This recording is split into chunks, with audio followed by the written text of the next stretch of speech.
कल मैंने दिल्ली के 250 स्कूलों की लिस्ट जारी करके पंजाब के शिक्षा मंत्री जी से रिक्वेस्ट किया था कि आपने दिल्ली के स्कूलों में आके देखने की इच्छा जताई थी और कहा था कि 250 स्कूलों के आधार पर आप दिल्ली और पंजाब के शिक्षा मॉडल को कंपेयर करना चाहेंगे।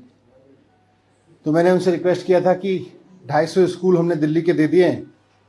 वैसे तो कितने भी स्कूल आप मांग लें, लेकिन 250 स्कूल आपने बात की, हमने 250 स्कूलों की लिस्ट दी थी और रिक्वेस्ट किया था कि शाम तक वो भी पंजाब के 250 स्कूलों की लिस्ट जारी कर दें ताकि कंपेयर किया जा सके कि किसने इंफ्रास्ट्रक्चर पे, टीचर्स ट्रेनिंग पे, रिजल्ट पे, बच्चों के ओवरऑल लर्निंग आउटकम पे, पूरे शिक्षा सुधार पे पंजाब के शिक्षा मॉडल में ज़्यादा अच्छा काम हुआ है कांग्रेस के, या दिल्ली के शिक्षा मॉडल में केजरीवाल जी के मॉडल में ज़्यादा अच्छा काम हुआ है, और पंजाब की जनता तय कर लेगी। मैंने रिक्वेस्ट किया था कि शाम तक लिस्ट जारी कर दें, लेकिन 24 घंटे हो गए हैं। 24 घंटे तक उनकी तरफ से कोई इसका जवाब भी नहीं आया है।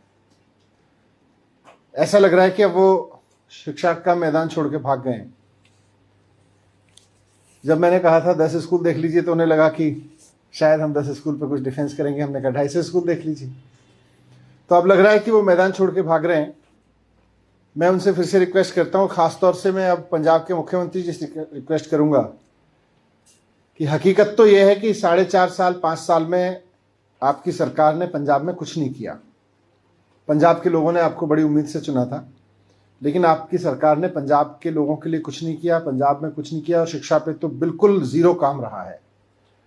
वैसे में आपके शिक्षा मंत्री जी जो नए मंत्री बने हैं वो दावा कर रहे थे कि बहुत काम हुआ है और बहुत अच्छा काम हुआ है पंजाब के शिक्षा मॉडल में, और पंजाब के स्कूल तो बहुत शानदार हो गए हैं। तो वो तो मैदान छोड़ के भाग गए हैं। अब मैं चन्नी साहब से रिक्वेस्ट करूंगा कि शाम तक आप 250 स्कूलों की लिस्ट दे दें, क्योंकि पंजाब के लोगों को ये हक तो बनता है कि पंजाब की सरकार ने पिछले 5 साल में क्या किया है शिक्षा पे। 250 स्कूलों का ही बता दें, ज्यादा स्कूलों का नहीं बता पा रहे तो 250 स्कूलों में पंजाब सरकार ने पिछले 5 साल में क्या काम किया है ये पंजाब के मुख्यमंत्री जी बता दें। 12वीं क्लास तक के 250 स्कूलों की लिस्ट दे दें और बताएं कि वहाँ शिक्षा सुधार पे, टीचर ट्रेनिंग पे, वहाँ के प्रिंसिपल्स की ट्रेनिंग पे, वहाँ के रिजल्ट्स पे, वहाँ के बच्चों के IIT JEE जैसे बड़े बड़े कॉम्पिटिशन्स को पास करने पे, वहाँ के इंफ्रास्ट्रक्चर फैसिलिटीज़ पे क्या काम किया है। मुझे उम्मीद है कि चन्नी साहब मैदान छोड़ के नहीं भागेंगे। वो बताएंगे कि उन्होंने क्या किया है, और अगर कहीं नहीं किया है तो वो ये भी मानेंगे कि नहीं किया है। Thank you. सर, एक और सवाल है सर कि आज अभी पार्लियामेंट में, लोकसभा में किसान बिल को वापस लिया गया, आपका इनिशियल कमेंट? नहीं, ये तो जैसा मैंने पहले भी कहा था, ये तो किसानों के लिए बहुत बड़ी जीत है उनकी, और देश भर के किसानों को इसके लिए बधाई। देश भर के किसान आंदोलनों को, जो आंदोलन के नेता हैं, उनको इस बात के लिए बधाई कि उन्होंने बहुत धैर्यपूर्वक 1 साल लंबा आंदोलन चलाया और देश की लोकसभा को एक कानून जो उसने पास किया था और तमाम चीज़ों को दरकिनार करके लोकसभा राज्यसभा में ज़बरदस्ती पारित किया गया था, उसको वापस लेने पे मजबूर किया। तो मैं इस आंदोलन की सफलता के लिए, इस आंदोलन की जीत के लिए किसानों को बधाई देता हूं, और उम्मीद करूंगा कि लोकसभा भी और केंद्र सरकार भी उन किसानों से माफ़ी मांगेगी जिनका कोई अपना इस आंदोलन में शहीद हुआ, और जितना नुकसान हुआ है उसके लिए भी माफ़ी मांगेगी। नए वेरिएंट को लेकर चर्चा हुई और सारे एक्सपर्ट्स ने अभी तक, क्योंकि ये एकदम नया वेरिएंट है और इसका स्प्रेड अभी दुनिया भर में बहुत अनसर्टेन है, इसका इम्पैक्ट क्या है इस पर भी अनसर्टेनिटी बनी हुई है।